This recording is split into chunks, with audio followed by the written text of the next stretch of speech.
Assalamualaikum warahmatullahi wabarakatuh. ومن يضلل فلا هادي له. رب اشرح لي صدري ويسر لي أمري واحلل عقدة من لساني يفقهوا قولي. اللهم علمنا ما ينفعنا وانفعنا بما علمتنا. اللهم فقهنا في الدين وعلمنا التأويل وزدنا علما يا رب العالمين. سبحانك لا علم لنا إلا ما علمتنا إنك أنت العليم الحكيم ولا حول ولا قوة إلا بالله العلي العظيم. Alhamdulillah, syukur kepada Allah Subhanahu wa ta'ala. Pada hari ini, hari yang ke 3 Ramadan, kita berada dalam satu majlis yang mulia, iaitu majlis Dauratul Hadis, program Daurah Al-Quran. Jadi insyaAllah pagi ini kita nak lanjutkan lagi perbincangan berkenaan dengan memuliakan ahli Al-Quran dan larangan daripada menyakiti mereka. Memuliakan ahli Al-Quran dan larangan menyakiti mereka. Jadi pagi ini kita nak baca hadis yang seterusnya yang diriwayatkan daripada Abu Hurairah radhiyallahu anhu daripada Nabi sallallahu alaihi wasallam. Baginda bersabda, innallaha azza wa jalla qala man adha li waliyan faqad adhantuhu bil harb. Yang bermaksud, sesungguhnya Allah Subhanahu wa taala berfirman, sesiapa yang menyakiti waliku, maka aku isytiharkan perang terhadapnya. Hadis riwayat Al-Bukhari.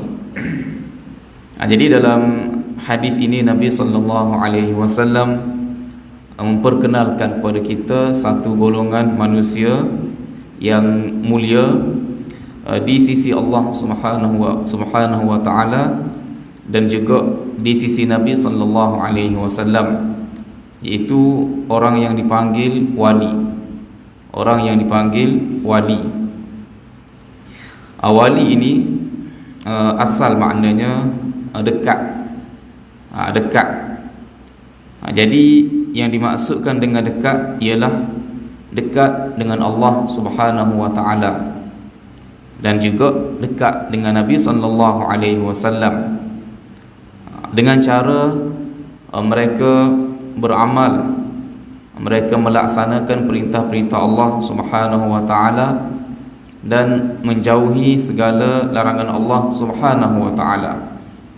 Jadi itu yang kita katakan sebagai wali. Dan wali ini satu kedudukan yang tidak ada sesiapa yang boleh menentukan secara pasti ataupun secara muktamad bahawa orang ini adalah wali kecuali Allah Subhanahu wa taala. Dan kita juga tidak perlu beriman dengan seseorang wali.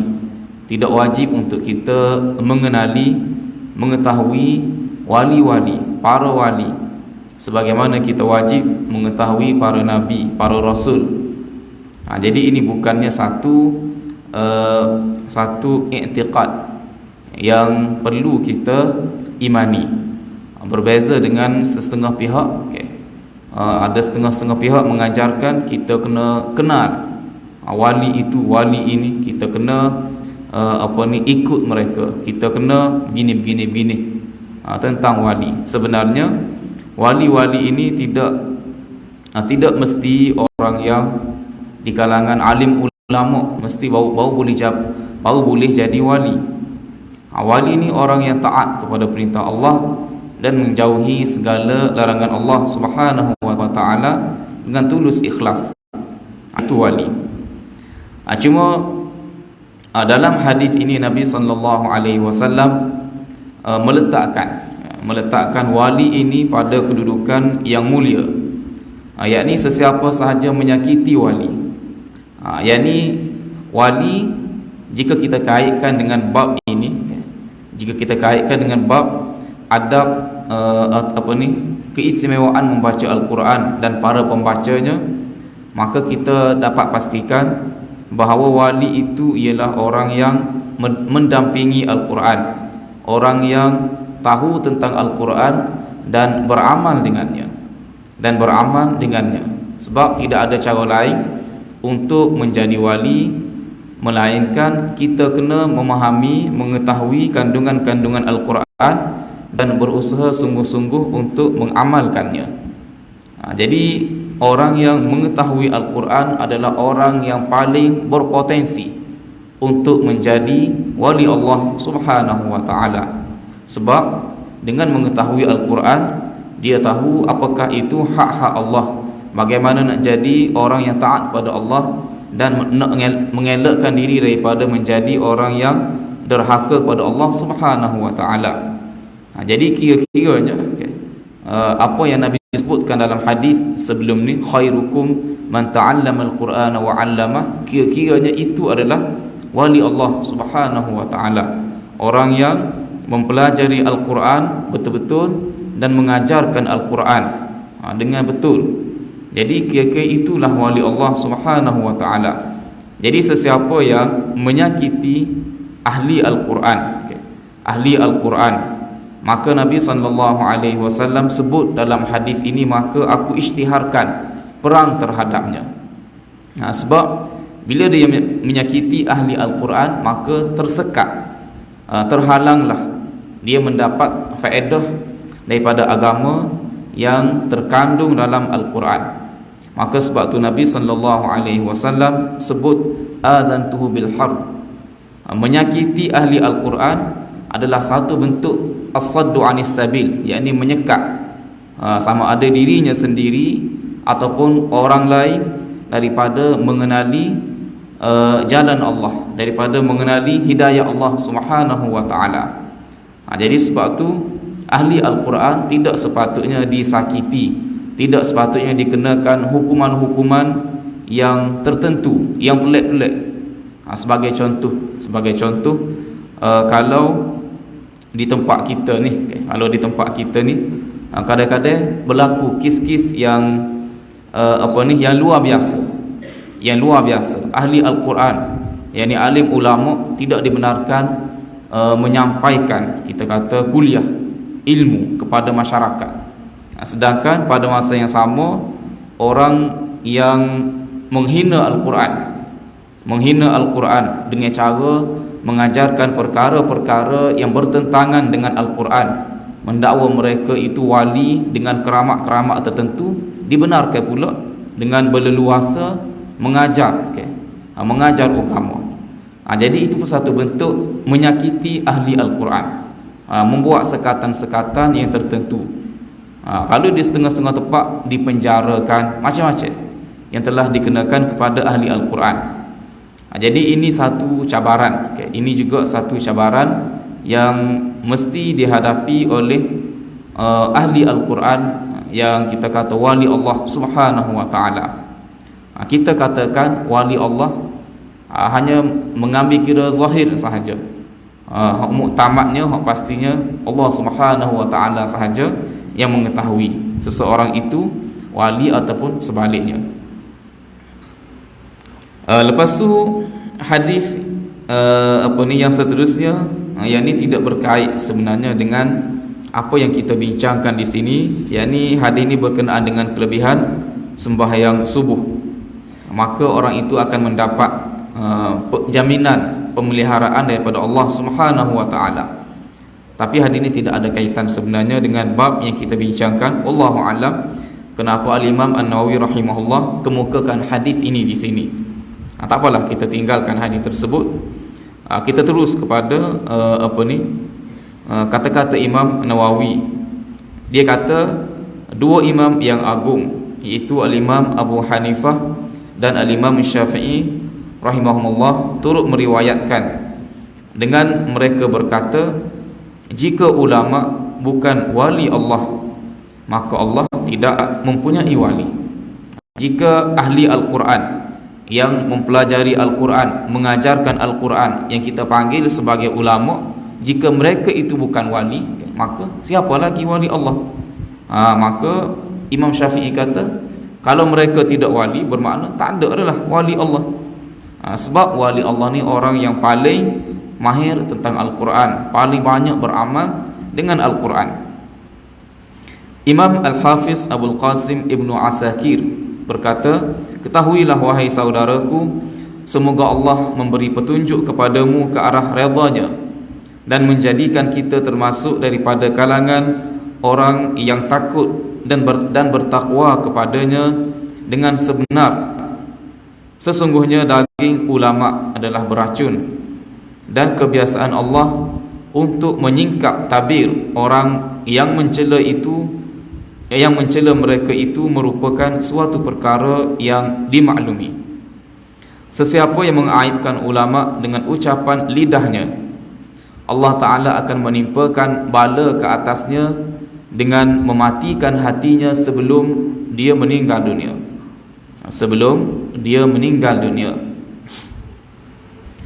Jadi akibat musibah yang paling besar yang akan menimpa orang yang menyakiti ulama, yang menyakiti wali-wali Allah, ialah akan dimatikan hati, menyebabkan mereka tertutup daripada mengetahui kebenaran. Itulah bala yang paling besar yang menimpa manusia di dunia ini. Akibatnya mereka hidup dalam kesesatan di dunia, dan selepas mati mereka akan diazab. Jika kita tengok dalam Al-Quran, dalam Al-Quran cerita berkenaan dengan golongan manusia yang mati hati, yang keras hatinya, maknanya tidak berfungsi. Hati itu tidak mampu untuk menerima kebenaran, iaitu golongan Bani Israel. Jadi apakah yang menyebabkan hati mereka jadi kerah? Sehingga Allah Ta'ala sebut dalam Al-Quran, thumma qasat qulubukum min ba'di dhalik fahiya kal hijarati aw ashaddu qaswah. Dalam ayat ni, ayat 74 surah Al-Baqarah, Allah Ta'ala gambarkan hati itu walaupun kejadiannya lembut, tapi dia boleh mengeras, sama seperti batu ataupun lebih. Kerasnya hati, matinya hati ni lebih lagi daripada batu. Boleh sampai jadi lebih daripada batu. Sebab apa? Min ba'di dzalik, Allah Ta'ala sebut sesudah daripada itu. Ini sudah daripada apa? Sesudah daripada mereka mempersendakan, mereka menyakiti, mempermain-mainkan perintah Allah yang diberitahu pada mereka melalui Nabi mereka Musa. Bila Allah Ta'ala perintahkan mereka supaya menyembelih lembu, mereka tanya macam-macam, macam mana sifatnya, warnanya, panjang lebar. Mereka perdetailkan, mereka sukarkan untuk mempersendakan Nabi Musa alaihissalam. Jadi akibatnya hati mereka jadi mati. Itu contoh. Jadi Nabi ni lebih lagi lah kedudukannya daripada para ulama. Jika mempersenda ulama, mempersenda Nabi boleh menyebabkan hati mati, begitu juga mempersendakan ulama, wali Allah yang dikenali sebagai warasatul anbiya, pewaris, penerus perjuangan para nabi, pun akan jadi gitu juga kesannya. Itu sebab tu Allah Ta'ala berfirman dalam surah An-Nur, falyahdharil ladzina yukhalifuna an amri an tusibahum fitnatun aw yusibahum azabun alim.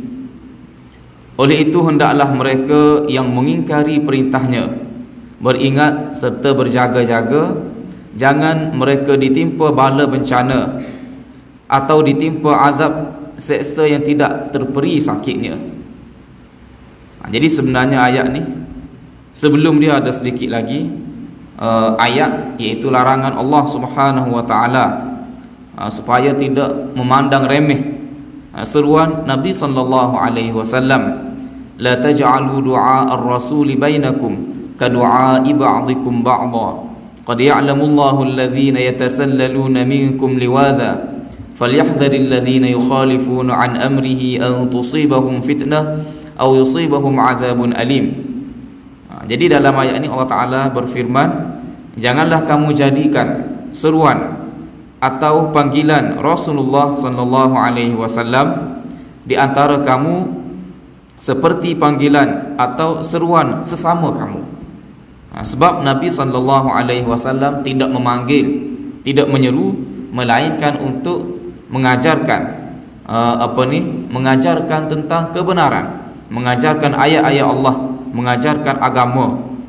Jadi jangan sama sekali kamu meremehkan, kamu samakan panggilan Nabi seperti panggilan sesama kamu.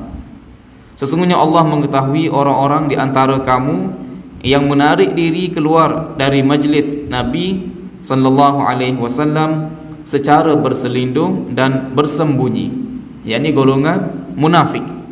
Ada sama mereka kan? Ada sama munafik bila diturunkan ayat Allah semasa mereka berada dalam majlis Nabi sallallahu alaihi wasallam, mereka saling dipanggil apa? Pasal ni cek lain ke apa? Okey. Pastikan sebelum mereka keluar, orang lain tak nampak mereka sedang berusaha secara perlahan-lahan untuk menyusup keluar daripada majlis. Bila mereka dapat pasti Nabi tak nampak, para sahabat Nabi tak nampak, maka mereka dengan perlahan-lahan keluar daripada majlis ilmu, keluar daripada majlis Nabi sallallahu alaihi wasallam. Jadi ini pun satu bentuk kita kata meremehkan,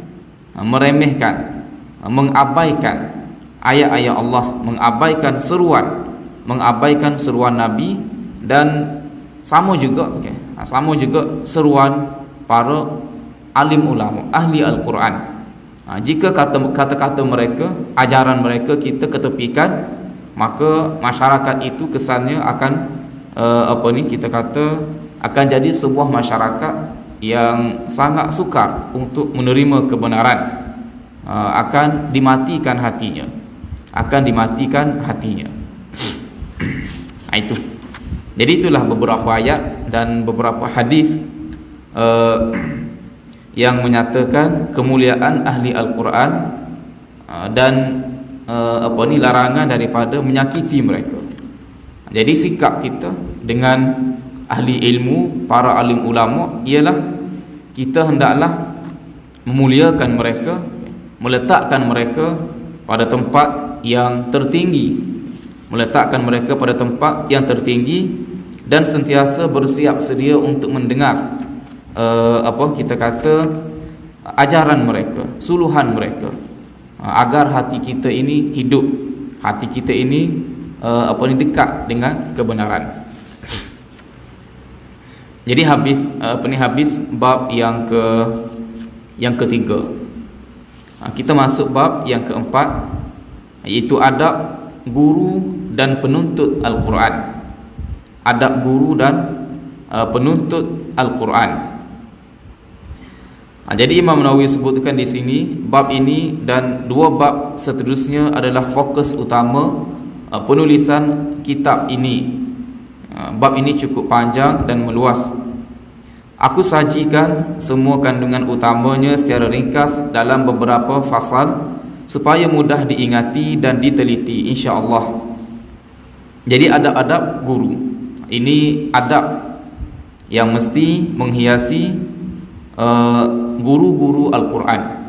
Jadi guru-guru Al-Quran, dia tidak khusus dengan mereka yang mengajarkan Quran sahaja, mengajarkan Iqra, mengajarkan tahfiz, tidak. Dia ada beberapa peringkat.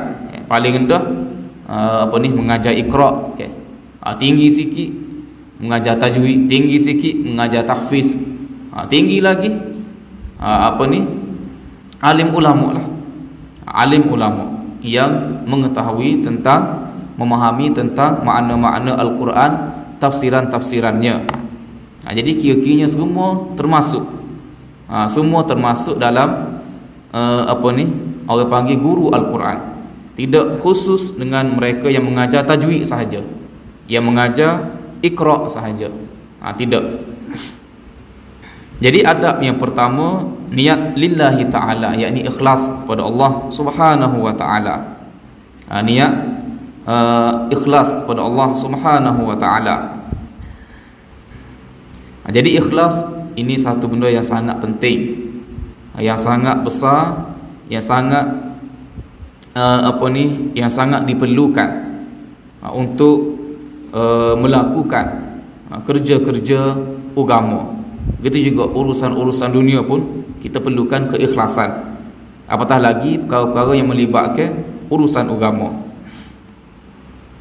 Jadi dia kata perkara pertama yang perlu dilakukan oleh guru dan pembaca Al-Quran ialah berniat untuk mendapat redha Allah Ta'ala.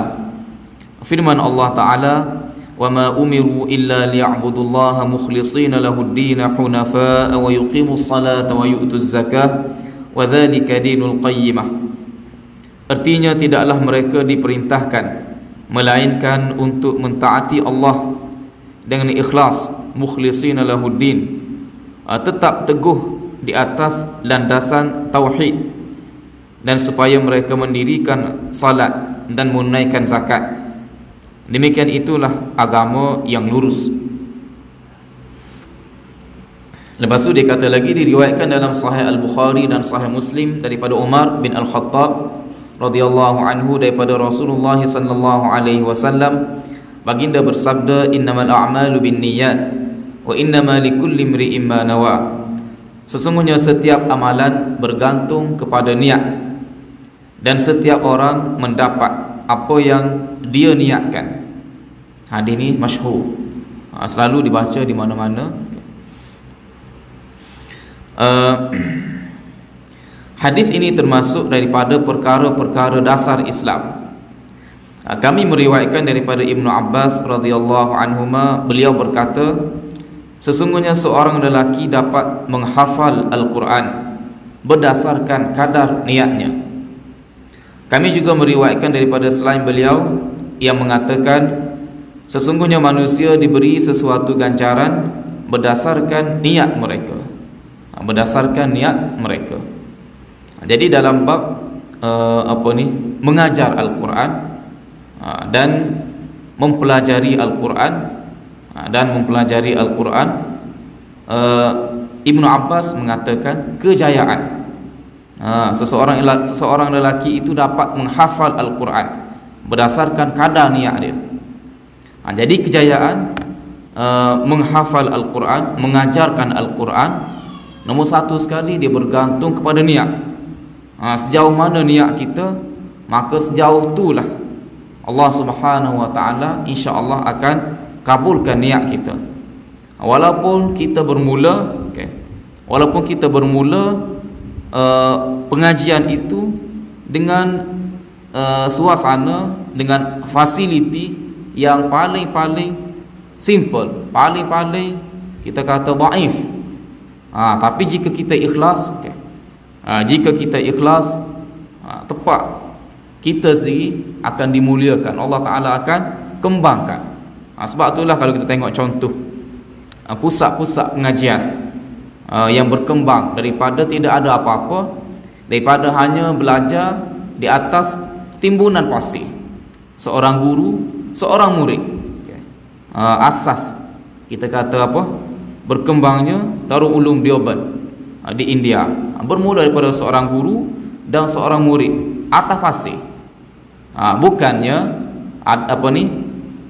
Bukannya belajar dalam sebuah sekolah yang lengkap dengan segala prasarananya, dengan ada meja, ada kerusi, ada whiteboard, ada macam-macam lah, ramai sekarang ni. Tidak, tapi berkembang sampai keluar ni ratusan tahun dah. Pusat pengajian itu masih teguh dan telah melahirkan berpuluh ribu, beratus ribu para ahli Al-Quran, Jadi kenapa berkembang sebegitu rupa? Rahsia dia nombor satu sekali ialah lillahi ta'ala, niat kerana Allah Subhanahu wa ta'ala. Sebab kalau dia niat untuk mendapatkan dunia, nak jadi kaya, mesti dia akan terhenti sekerak jalan. Sebab membaca Al-Quran, belajar Al-Quran, dia tidak menjanjikan dunia kepada kita. Dia tidak menjanjikan dunia kepada kita. Jadi ini asas, asas bagi seorang pelajar nak jadi seorang yang hafiz, nak jadi seorang yang alim Quran, dia kena ikhlas.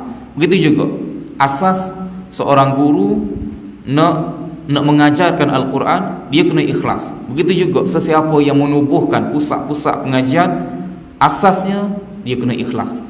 Kalau tidak, tergendala, terhenti sekerak jalan. Kami riwayatkan daripada Ustaz Abdul Qasim Al-Qushairi, katanya ini seorang tokoh tasawuf. Dia juga seorang ulama yang alim fiqh, tafsir dan hadis. Dia kata ikhlas adalah menuluskan tujuan semata-mata kepada Allah Subhanahu wa taala dalam perkara ketaatan.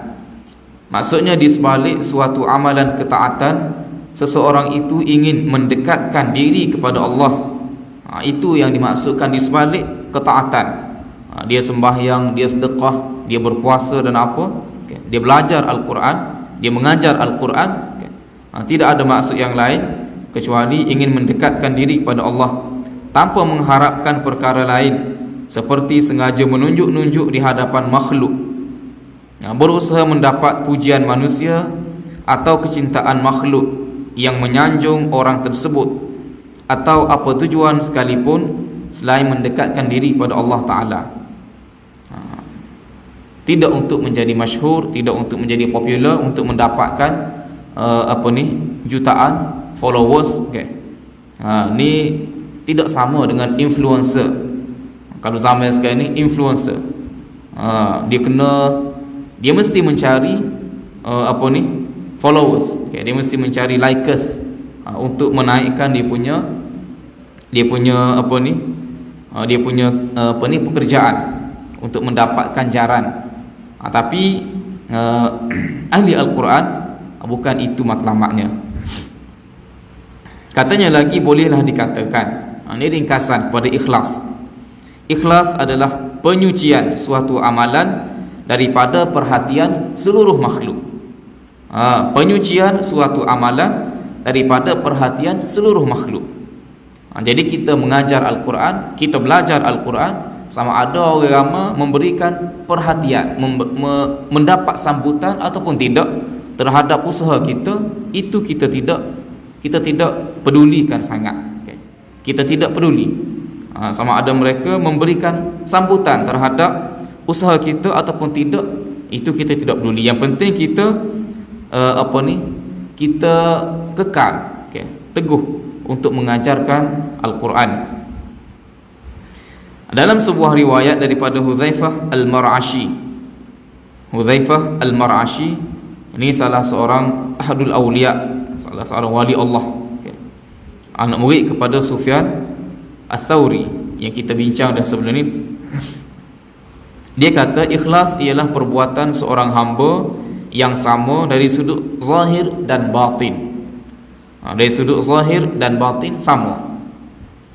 Diriwayatkan daripada Dhunnun rahimahullah pula, beliau berkata, ini salah seorang ulama pada kurun ketiga hijrah, salah seorang muhaddis, dia juga salah seorang faqih. Beliau berkata, terdapat 3 tanda ikhlas, iaitu tidak terpengaruh dengan pujian dan kejian daripada manusia. Sebab itulah sangat penting untuk adanya ikhlas.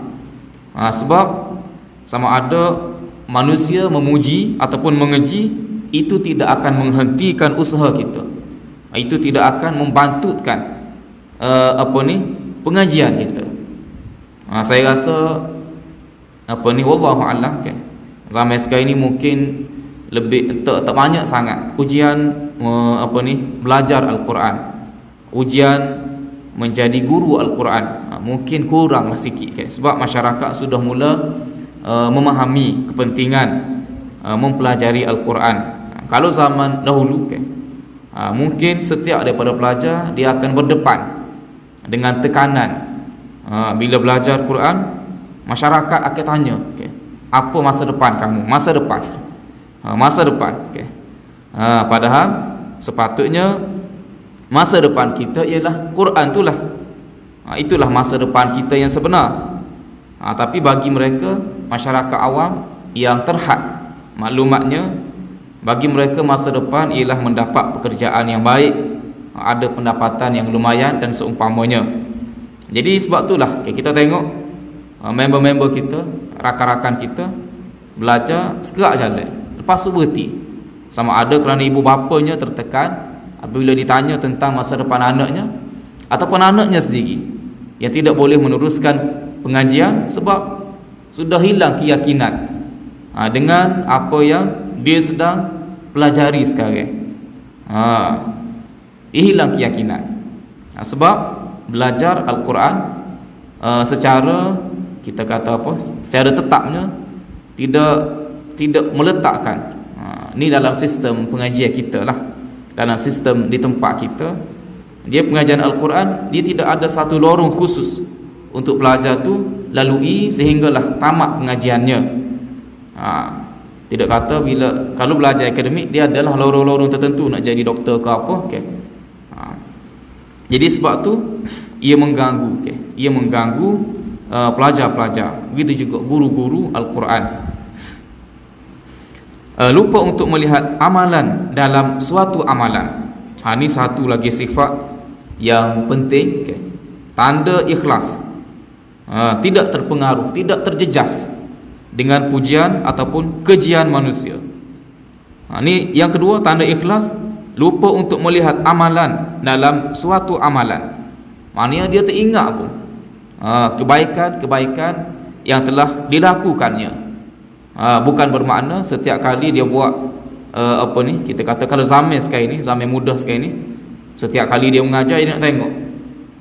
Dia nak tengok, dia nak pastikan ramai yang like, ramai yang share. Barulah dia rasa semangat, barulah dia rasa ada kita kata motivasi untuk meneruskan pengajian. Tidak peduli pun benda tu. Dan tidak lupa tu amalan-amalan yang dia telah lakukan. Saya ingat dulu pernah saya naik kenderaan dengan seorang member ni, kawan ni. Bila lalu dekat Bacok ni, kita berhenti dekat Simpang 3. Betul-betul dekat Simpang 3 tu dia ada satu papan tanda. Papan tanda tu ada sebuah parti politik lah. Dia senaraikan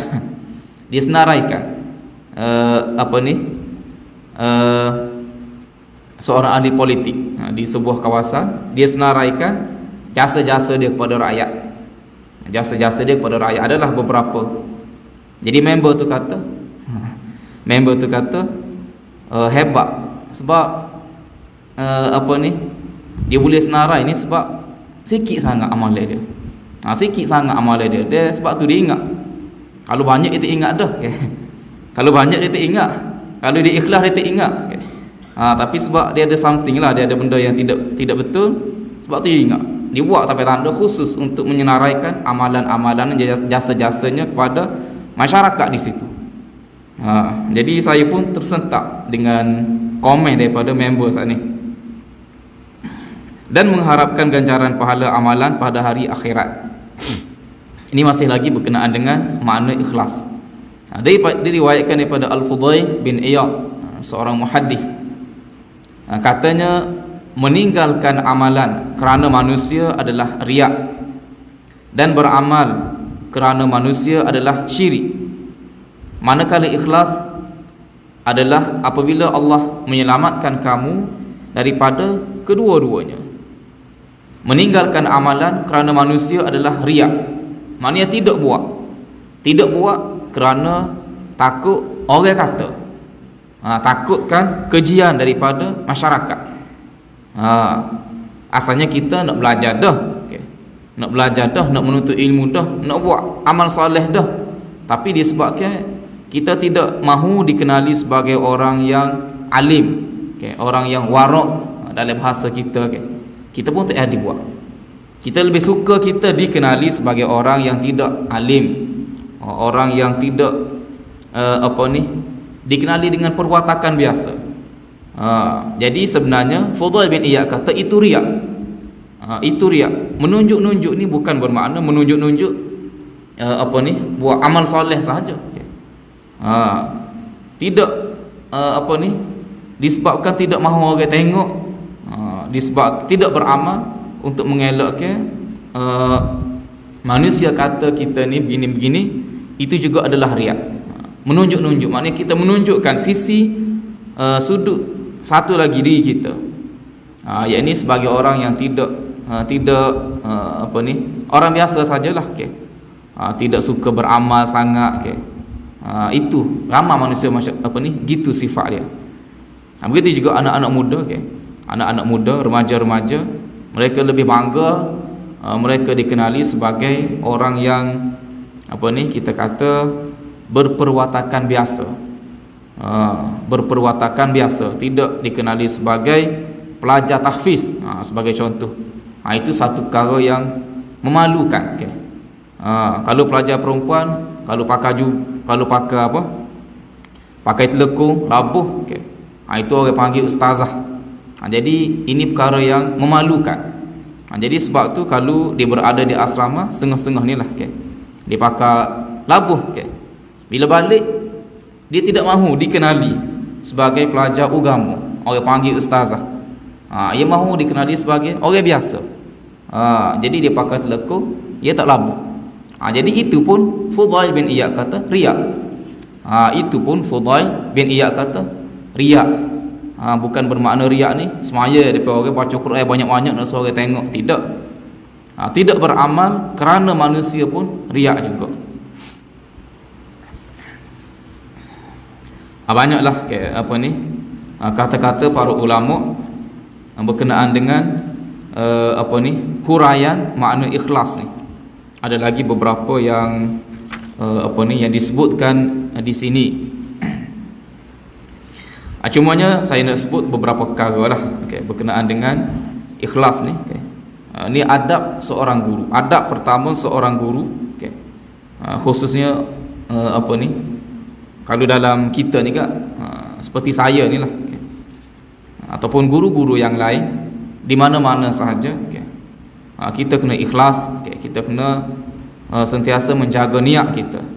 Dia banyak gejala-gejala, simptom-simptom tidak ikhlas ni. Banyak. Sebab mungkin kita kata kalau orang lain dunia dia, okay, duit dan seumpamanya. Tapi harta seorang guru ialah pelajar dia. Pelajar dia. Jadi kalau guru tu seorang yang ikhlas, dia akan berlaku adil kepada pelajar-pelajar dia. Dia tidak akan pilih bulu. Dia tidak akan pilih bulu.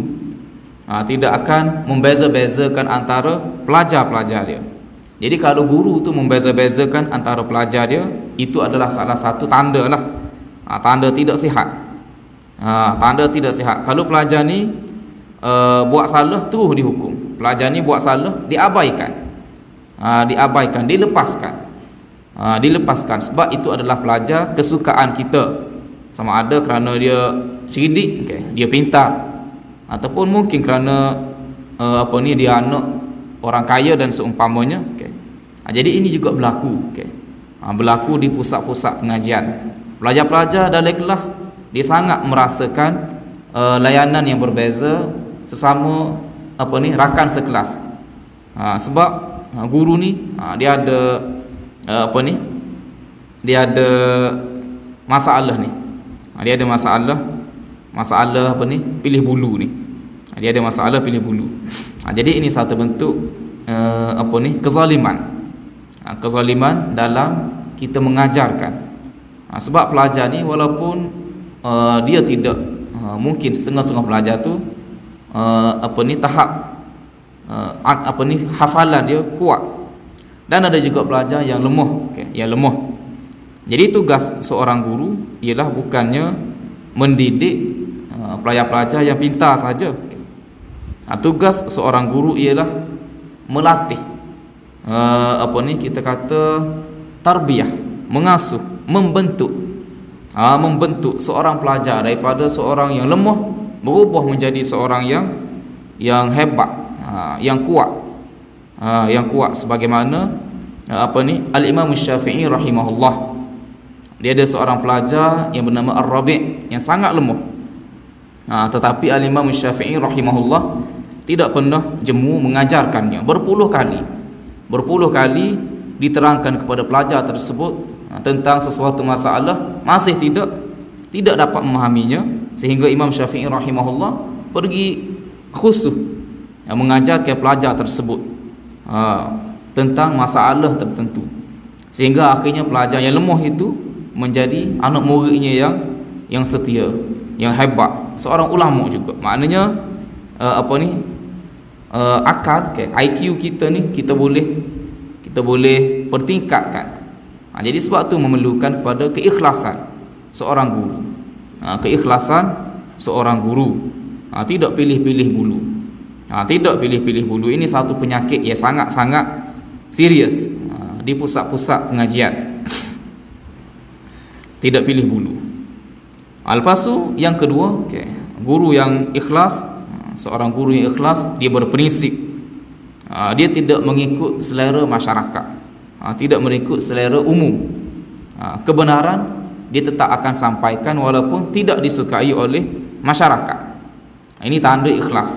Tapi kalau diikut selera masyarakat, walaupun dia tahu, dia belajar dulu benda ni tak betul, benda ni tidak boleh diajarkan, tapi bila balik dia mengajar sama seperti kehendak masyarakat, untuk mengelakkan berlaku perbalahan, untuk mengelakkan dia dibenci oleh masyarakat. Bila dibenci oleh masyarakat, tidak disukai oleh masyarakat, kemungkinan besar maka akan kita kata terjejas pendapatannya dan seumpamanya. Maka sebab tu untuk mengelakkan benda tu berlaku, maka ramai juga ahli-ahli Al-Quran asalnya, tapi ikut kehendak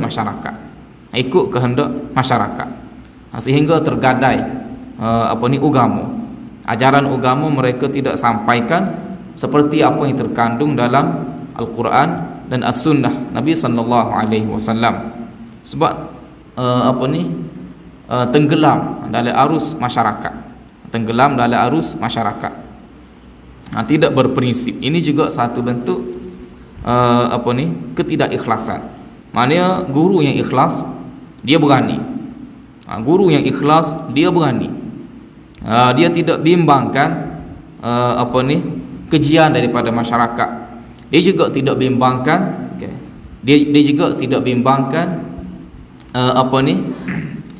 tentang pendapatan dia. Sebab itulah Allah Ta'ala berfirman, ala inna awliya Allah la khawfun alaihim wa la hum yahzanun alladhina amanu wa kanu yattaqun. Sesungguhnya para wali Allah la khawfun alaihim wa la hum yahzanun, tidak ada kebimbangan kepada mereka di akhirat kelak. Wa la hum yahzanun, dan tidak mereka bersedih dengan apa yang menimpa mereka di dunia.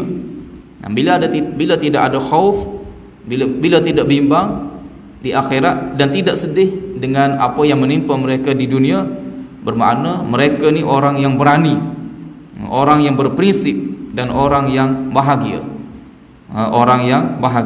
Alladzina amanu wa kanu yattaqun, iaitu orang yang beriman dan orang yang bertakwa kepada Allah Subhanahu wa taala.